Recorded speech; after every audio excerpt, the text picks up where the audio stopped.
Hi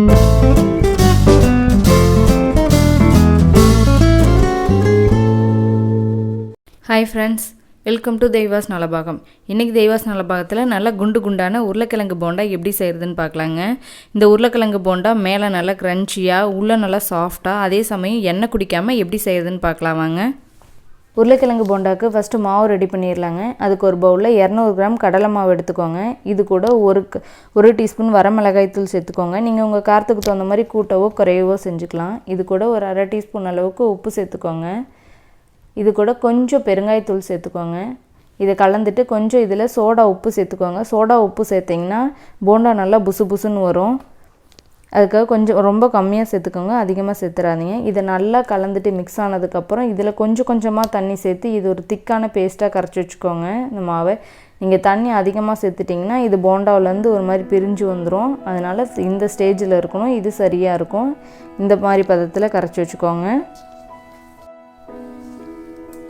இப்போ போண்டாவுக்கு நம்ம masala ready பண்ணிடலாங்க. அதுக்கு நான் ஒரு மீடியம் சைஸ் 4 உருளைக்கிழங்க உப்பு போட்டு வேக வச்சு தோல் உரித்து எடுத்து வச்சுருக்கேங்க. இப்போ இதை நம்ம மசிச்சுக்கலாங்க.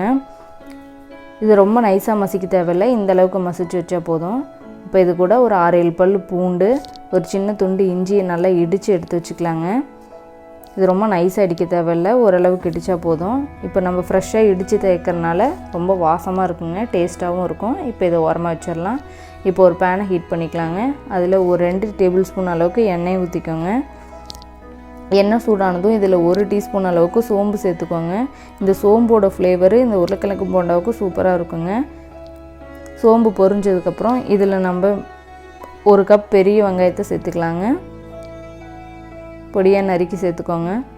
இந்த வெங்காயம் ரொம்ப நேரம் வணங்க தேவையில்லை, பொடியாக நறுக்குன்னு ஒரு பச்சை மிளகாவை சேர்த்துக்கிறேங்க. இது கூட கொஞ்சம் கறிவேப்பிலை பொடியாக நறுக்கி சேர்த்துக்கோங்க. அது கூட கொஞ்சம் கொத்தமல்லி சேர்த்துக்கோங்க. இந்த கறிவேப்பிலையும் கொத்தமல்லி தலையும் நம்ம முன்னாடியே சேர்த்து கலந்தோம்னா ரொம்ப வாசமாக இருக்கும், ரொம்ப டேஸ்ட்டாகவும் இருக்குங்க.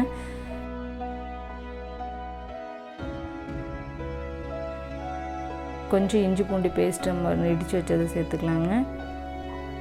இதை கலந்து விட்டதுக்கப்புறம் இதில் நம்ம மசாலாலாம் ஆட் பண்ணிடலாம். இதில் 1/4 டீஸ்பூன் மஞ்சள் தூள் சேர்த்துக்கிறேங்க. அது கூட 1 டீஸ்பூன் கறி மசால் தூள் சேர்த்துக்கிறேன். எனக்கு இந்த காரமே சரியாக இருக்குதுங்க. உங்களுக்கு வேணும்னா கொஞ்சம் இதில் வரமிளகாய் தூள் சேர்த்துக்கோங்க. காரம் அதிகம் சாப்பிடாதனால குழந்தைங்க காரம் அதிகம் சாப்பிட மாட்டாங்க, அதனால நான் வரமிளகாய் தூள் சேர்த்துக்கல. நீங்கள் காரம் வேணும்னா காரம் சேர்த்துக்கோங்க.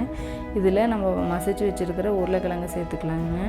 இதை சேர்த்துட்டு நல்லா கலந்து விடுங்க. இந்த மசாலாலெல்லாம் இதில் சேர்கிற அளவுக்கு நல்லா சேர்த்து கலந்துக்கோங்க. கொஞ்சம் ஆல்ரெடி நம்ம உருளைக்கிழங்குல உப்பு சேர்த்து வேக வச்சுருக்கோம், அதனால் உப்பு பார்த்துட்டு தேவையான அளவுக்கு தான் மட்டும் சேர்த்துக்கோங்க. உப்பு பார்த்து சேர்த்துக்கோங்க கண்டிப்பாக.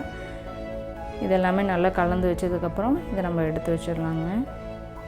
கலந்துட்டு இதை நம்ம தேவையான சைஸ்க்கு ஒரு உருண்டை பிடிச்சி வச்சுக்கலாங்க. ஒரு எலுமிச்சம்பழம் சைஸ்க்கு இதை நான் உருண்டை பிடிச்சி வச்சுக்கிறேன்.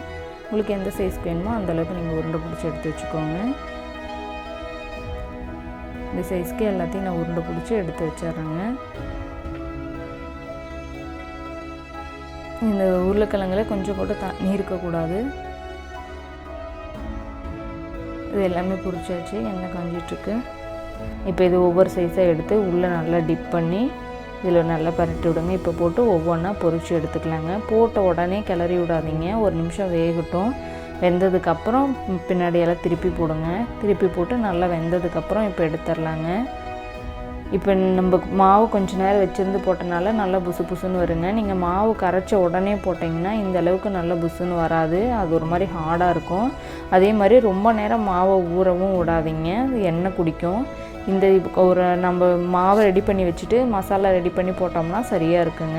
இப்போ நல்லா வேக விட்டு மேலே இருக்கிற மாவு நல்லா வெந்ததுக்கப்புறம் நம்ம எடுத்துடலாங்க. அவ்வளோதான், ரெடி ஆகிடுச்சு. இதே மாதிரியே மீதி இருக்கிற எல்லாத்தையுமே போட்டு நம்ம பொரித்து எடுத்துடலாங்க.